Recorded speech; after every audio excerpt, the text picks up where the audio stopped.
لكل العملاء الجدد، بتقدر تفتح حساب من أي مكان من موبايلك بعدة خطوات بس. أولا لازم تحمل تطبيق آمن بلس من جوجل بلاي أو آب ستور، وتبدأ في التسجيل باختيار تسجيل جديد، وتختار إنشاء حساب جديد. تخلي قدامك إثباتك، بتظهر لك خانة لرقم الهاتف والإيميل، وبعدها تتأكد من صحة رقم الهاتف عشان توصلك رسالة رمز الOTP، ودي بتتكون من 4 أرقام. وتاني تتأكد من صحة البريد الإلكتروني برضو عشان حتوصلك رسالة الOTP اللي بتتكون من 4 أرقام.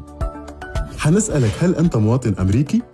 حتجاوب بلا إذا ما كانت عندك جنسية أمريكية. تكمل بياناتك الشخصية ومن ضمنها اسم الوالدة وعنوان السكن